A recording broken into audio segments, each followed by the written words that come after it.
याद रखना, विकसित भारत का जो प्रधानमंत्री मोदी जी का विजन है वह विकसित यूपी से होगा, और विकसित यूपी से वह तब सपना साकार होगा जब आप सभी मिलकर के सामूहिक प्रयास करेंगे। एक व्यक्ति नहीं, सरकार अपने स्तर पर इनिशिएटिव ले सकती है, तो अगर कदम आगे बढ़ा सकती। पिछले 8-8.5 वर्ष में हम लोगों ने उत्तर प्रदेश की जनता का मैं अभिनंदन करूंगा कि जिस उत्तर प्रदेश के बारे में लोग कहते थे कि उत्तर प्रदेश नहीं सुधर सकता, क्योंकि मुझे एक लंबे समय तक देश की संसद में भी कार्य करने का अवसर प्राप्त हुआ, और मैं अक्सर देखता था भारत सरकार के जब आंकड़े आते थे, उन आंकड़ों में उत्तर प्रदेश का कहीं नाम नहीं होता था। उत्तर प्रदेश बॉटम 5 में रहता था।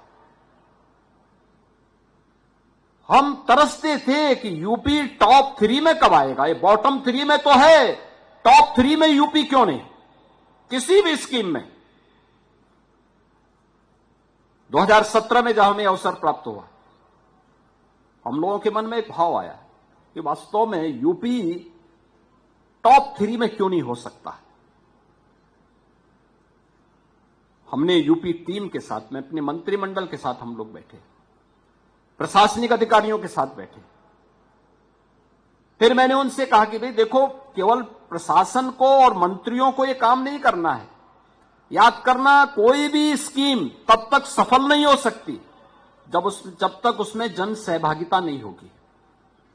हम जन सहभागिता बढ़ाएं, डायलॉग, पब्लिक के साथ हमारे डायलॉग अच्छे होने चाहिए। परिणाम क्या रहा? आज आप देखते होंगे भारत सरकार की जितनी भी स्कीम निकलती है, उन स्कीम में यूपी टॉप 3 में है, टॉप 3 में। आज यूपी पीछे नहीं है किसी भी उसमें। आप देखेंगे यूपी आज देश के अंदर अपनी पहचान के लिए मोहताज नहीं है। प्रयास करने से सब कुछ हो सकता है, लेकिन इसके लिए हमें समाधान पे विचार करना होगा। याद रखना, जीवन में सफलता के 2 ही मार्ग हैं, और सफलता का सबसे बड़ा मार्ग है, हम समाधान की तरफ जाएंगे तो सफलता प्राप्त होगी। हम समस्या की तरफ जाएंगे, समस्या को बार बार गिनाते रहेंगे तो हम कभी सफल नहीं हो सकते। समस्या की बजाय समाधान पर ध्यान दीजिए, और समाधान का मार्ग तब निकलेगा जब हम सभी मिलकर के सामूहिक रूप से प्रयास प्रारंभ करें। आखिर यही प्रदेश था ना 2017 के पहले। याद करिए, जब प्रदेश के अंदर सरकार बनी थी, चैलेंज था हम सबके सामने, क्योंकि पहचान का संकट था उत्तर प्रदेश के सामने। लोग बोलते थे क्या होगा, युवा के सामने पहचान का संकट, किसान आत्महत्या करने के लिए मजबूर, बेटी सुरक्षित नहीं, व्यापारी भी सुरक्षित नहीं, नौजवान की आकांक्षाओं की पूर्ति के लिए उसके हाथ को कार्य चाहिए थे, अच्छे शिक्षण संस्थान ढूंढे नहीं मिल पाते थे, जो प्रदेश में नया निवेश की बात तो दूर, जो पहले से निवेश किए थे वे प्लान कर रहे थे, और भारत सरकार की मीटिंग में जाते थे तो उत्तर प्रदेश की गिनती कहीं नहीं होती थी। और उस समय जब प्रयास प्रारंभ हुए, हम लोगों ने कहा कि भाई हम सबको लेकर के चलेंगे।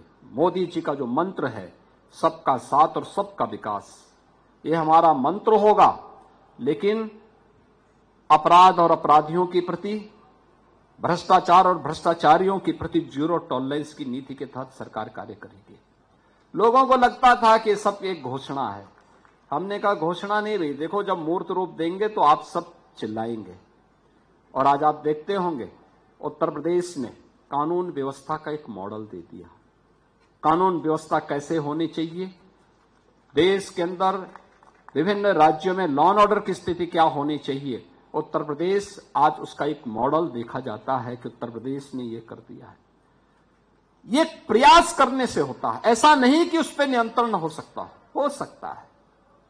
जहां हर तीसरे दिन दंगा होता था, 8-8.5 वर्ष से आपने देखा होगा कोई दंगा नहीं, कोई शोरगुल नहीं, पर्व और त्योहार उत्साह और उमंग के साथ मनाए जा रहे हैं और हर एक तबके के मनाए जा रहे हैं।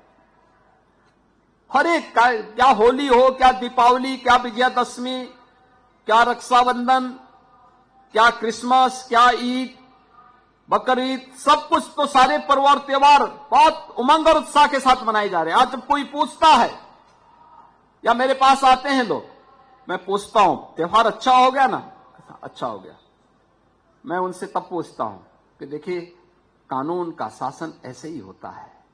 कानून शब्द लगता भले ही बुरा है, लेकिन जब उसको व्यक्ति अंतःकरण से स्वीकार करता है तो उसका फल ऐसे ही होता है जैसे दवा कड़वी तो लगती है लेकिन उसके परिणाम सुखद होते हैं। ऐसे ही कानून है हमारे जीवन का हिस्सा, हमें उसका पालन करना ही होगा, उसको अपने जीवन का हिस्सा बनाना ही होगा। और यह जब हम करेंगे तो हर एक क्षेत्र में उसके परिणाम हम सबको देखने को मिलेंगे। एक कानून व्यवस्था पे कार्य किया गया, परिणाम क्या हुआ? उत्तर प्रदेश के अंदर निवेश की झड़ी लग गई। जिस प्रदेश में 5 वर्ष में 50,000 करोड़ का भी निवेश नहीं आ पाता था, उस प्रदेश में हमने 8 वर्ष में 45 लाख करोड़ रुपए से अधिक के निवेश प्रस्ताव को लाने में सफलता प्राप्त की। अनुमान करिए उत्तर प्रदेश के अंदर थोड़ी भी पहल होती, जहां चाहा वहां राह, अपने आप रास्ता निकलता है।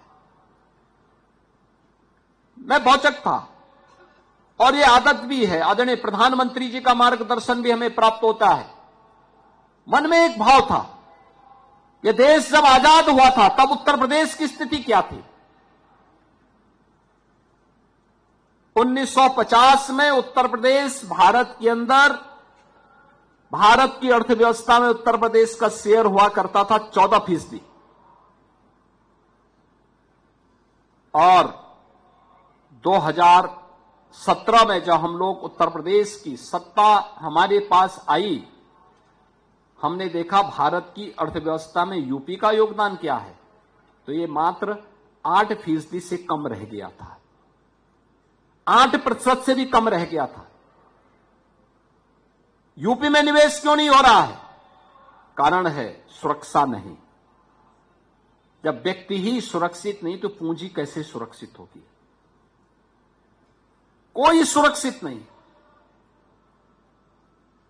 सुरक्षा की गारंटी उसे मिलनी चाहिए। हमने कहा हम इस गारंटी को लेंगे और उन्होंने कहा साहब नियमों में सरलता होनी चाहिए। हमने कहा ease of doing business, UP 14 number प्रदेश में था, यानी देश के अंदर जितने राज्य थे यूपी का स्थान 14वें नंबर पर था। हमने कहा यूपी को हम टॉप स्टेट में लेकर के जाएंगे और आज मुझे बताते हुए प्रसन्नता है, हमने मात्र 2 वर्ष के अंदर यूपी को नंबर 2 स्थान पर पहुंचाया और आज देश के अंदर टॉप अचीवर स्टेट के रूप में उत्तर प्रदेश की गिनती होती है। उत्तर प्रदेश के अंदर अलग अलग सेक्टर में हमें कार्य करने हैं। आज हमने इसके लिए पॉलिसी बनाई। पिक एंड चूज नहीं होगा, पिक एंड चूज नहीं होगा। जब स्वर्गीय अखिलेश दास जी ने यहां विश्वविद्यालय बनाने का निर्णय लिया होगा, उनसे कहा गया होगा कि आप 100 एकड़ लैंड पहले इकट्ठा करिए तब।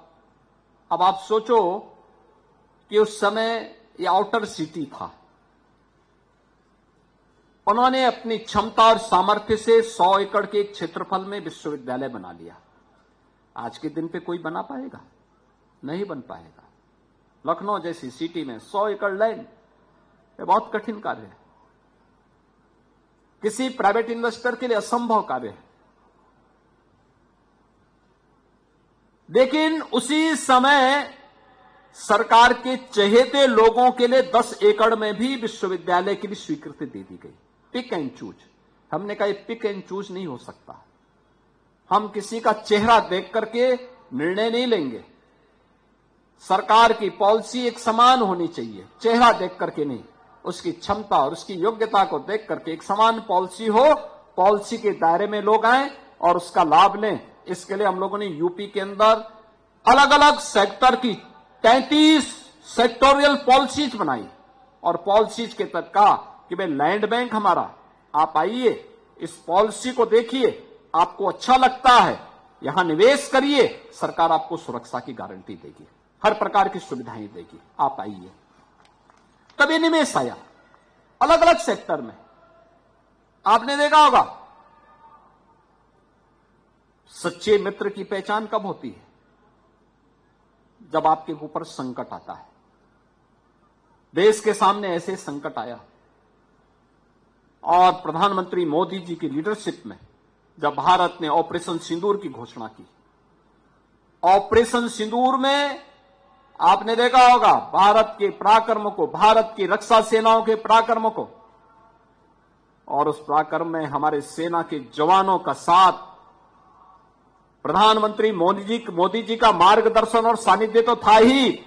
उत्तर प्रदेश राज्य को भी गौरव की अनुभूति होती है कि हम भी भारत की रक्षा सेनाओं के साथ में थे, क्योंकि ब्रह्मोस मिसाइल इसी लखनऊ में बनी है और ये उत्तर प्रदेश सरकार की डिफेंस मैन्युफैक्चरिंग कॉरिडोर का पार्ट है। मुझे याद है जब ब्रह्मोस मिसाइल के लिए लैंड देनी थी, कहां लैंड मिलेगी? मैंने कहा लखनऊ में मैं लैंड दूंगा और फ्री में लैंड दूंगा। देश की सुरक्षा का मामला आएगा, हम सब कुछ करेंगे। हमने फ्री में लैंड दी। लोगों ने कहा कि इतना पैसा आप जमीन पे लगाएंगे, कैसे आगे चलेगा? हमने कहा सब पैसा यहीं से आएगा, देखना। और पहली खेप वहां से निकली है। आप मान के चलिए कि हर वर्ष जब पूरी कैपेसिटी से ब्रह्मोस मिसाइल का या नोड काम करना प्रारंभ करेगा, उत्तर प्रदेश को प्रति वर्ष 300 से लेकर 500 करोड़ रुपए का जीएसटी प्राप्त होगा।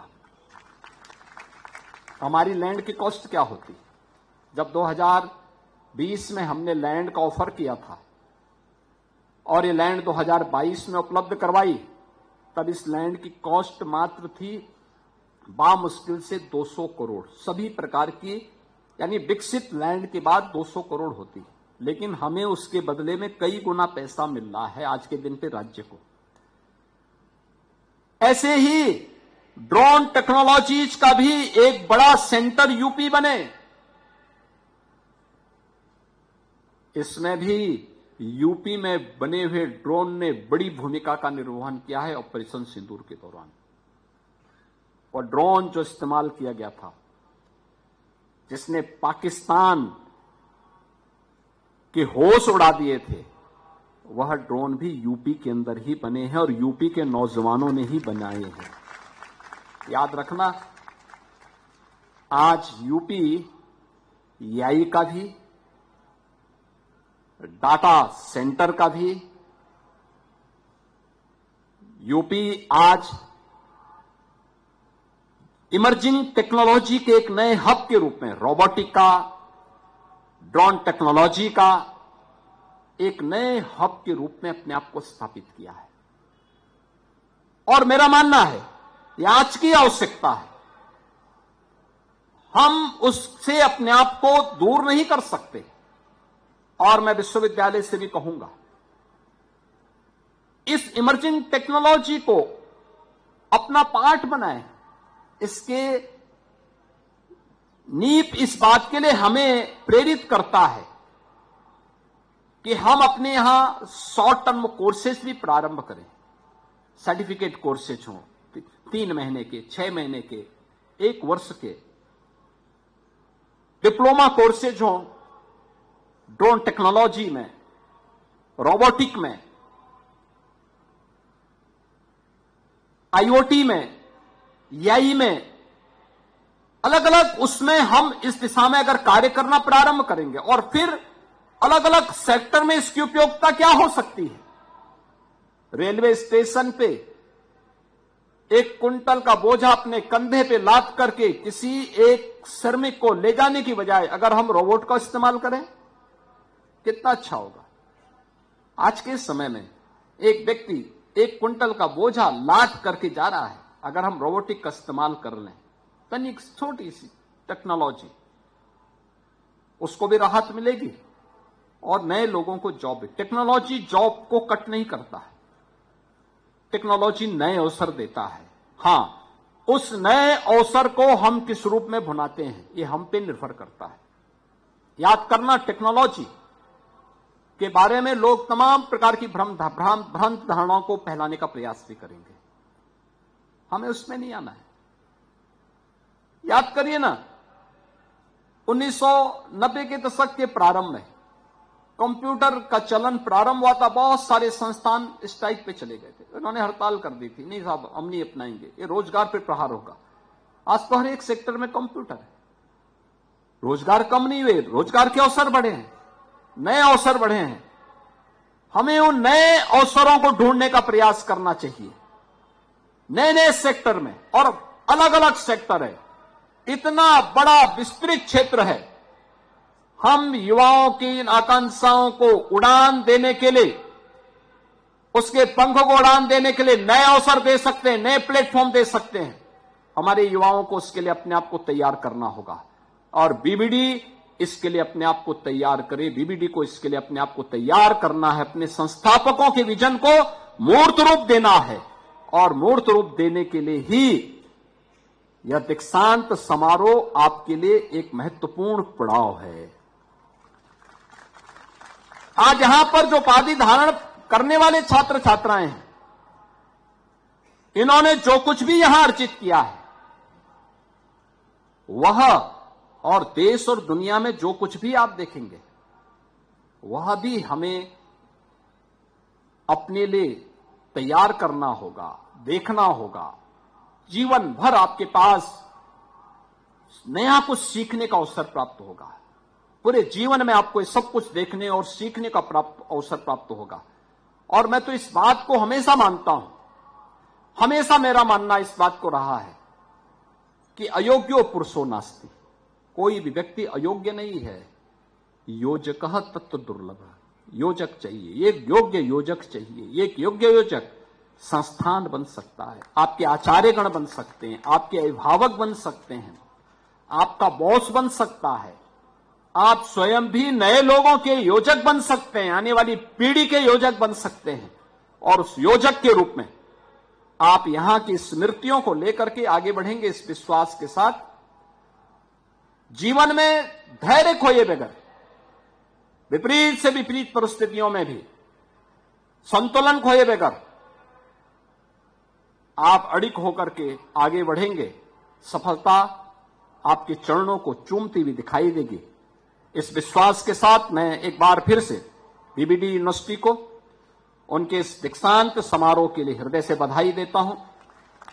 उपाधि प्राप्त करने वाले सभी छात्र छात्राओं और उनके अभिभावकों को भी हृदय से बधाई देता हूं और विश्वास करता हूं कि अपने जिस विभूति के नाम पर विश्वविद्यालय बना है, वे स्वतंत्रता संग्राम सेनानी भी थे, एक सुयोग्य राजनेता भी थे और लखनऊ के एक अभिभावक के रूप में, उत्तर प्रदेश के अभिभावक के रूप में उनका मार्गदर्शन उत्तर प्रदेश वासियों को प्राप्त हुआ था, नेतृत्व उत्तर प्रदेश वासियों को प्राप्त हुआ था। उनके प्रति, अपने संस्थापकों के विजन के प्रति आपकी श्रद्धा और समर्पण का भाव सदैव बना रहना चाहिए।